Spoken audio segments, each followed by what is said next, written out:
Watch how you speak. Be quick to listen and not quick to talk. It's not every time you must say how you feel or what you feel. You don't have to always say your mind the way it is.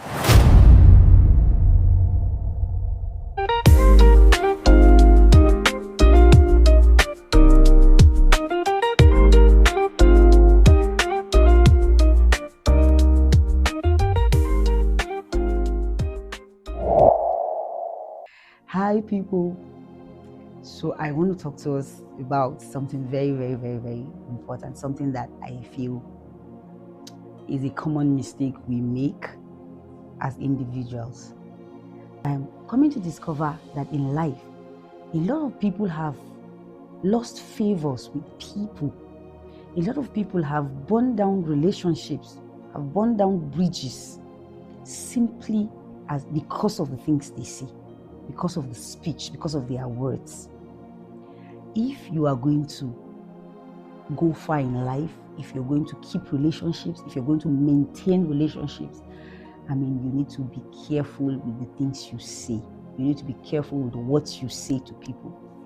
You see, what you say to people can either encourage them to grow, or it can tear them, or it can provoke them to go and do something bad or negative to themselves. If you're a Christian, you're a child of God, the Bible admonishes that our words ought to be seasoned with salt or with grace, so that it may minister grace to our hearers. So don't talk anyhow. Simply because God gave you mouth doesn't mean that you will talk anyhow. Have you heard of people who like to say their minds? When they don't feel good about something, when something goes wrong or they are not happy, they like to say their minds. I used to belong to that school of thoughts that as a sanguine, I should say my mind all the time. People need to hear me. So how I feel, I need to always verbalize how I feel to people. And because of that, it had landed me into trouble a lot of times. I've fallen into trouble because when you deal with people who are introverted or people who are quiet, who are on the quiet side, they may not say anything to you on the physical. They may just do something or act in a particular manner. Since you are vocal enough for the whole world to hear, you will be the one fighting. And the whole world will look at you as a troublesome person. So I used to be very troublesome. I say my mind. When things happen, I will say my mind.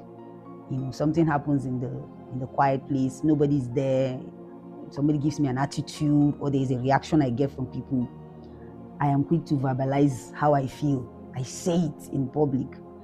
And it had caused trouble. It had made people not to like me as a person, simply because of the way I talk. And the older I become, I discovered that it's not every time you must say how you feel or what you feel. You don't have to always speak. You don't have to always say your mind the way it is. Even the truth, the Bible says the truth should be spoken in love. So when you want to say the truth to somebody, how you say the truth, you can say the truth to somebody and the person will go and hug transformer, or take rat poison, or kill himself, or do something to harm himself. But you can also say the truth to somebody and the person will pick that truth you're saying to him and do something good with his life. That truth can provoke the person to doing good works. So, how you say what you say is very important. It is children that speak anyhow. It is children that talk anyhow. So how we measure your maturity is the way I see you talk with people. Because the more mature you become, the more you censor the things you speak or the things you say. Because what you say can bring a lot of disfavor. People will begin to not like you. And you're wondering, why are people not liking me? Why are people liking brother A? Why are people liking sister A? You don't know that it's because of your mouth. It's because of this your mouth. This your tongue is very critical. If you're going to go far, if you're going to keep relationships, if you're going to maintain relationships, you need to learn the art of speaking. You need to read about it. If it's a weakness you have, I discovered it was a major weakness I had. It was a major weakness I had, because once I'm angry or once I'm not happy or when something is going, I am the vocal one. Even among my siblings, I'm very vocal. So when I'm not okay with something, I verbalize it. I'm always vocal, and that, being vocal has its advantage, has a good side, but you're supposed to learn to direct it or channel it appropriately so that you don't misfire, because many of us will misfire. You just keep talking, and then you generate enemies, and you're wondering, what have I done to people? Why don't people like me? You don't know that it is your mouth that is landing you in trouble. Watch how you speak. Be quick to listen and not quick to talk.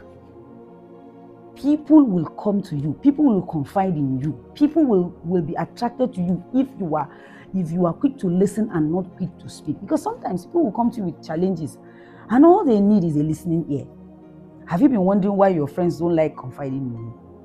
Have you been wondering why, when people see you and they are talking, they keep quiet? Is a pointer that you talk too much. Don't talk too much. Learn to know what to say, when to say is very important. Because even the truth that you need to say to somebody, you need to censor when. In fact, there are seasons when you need to read people.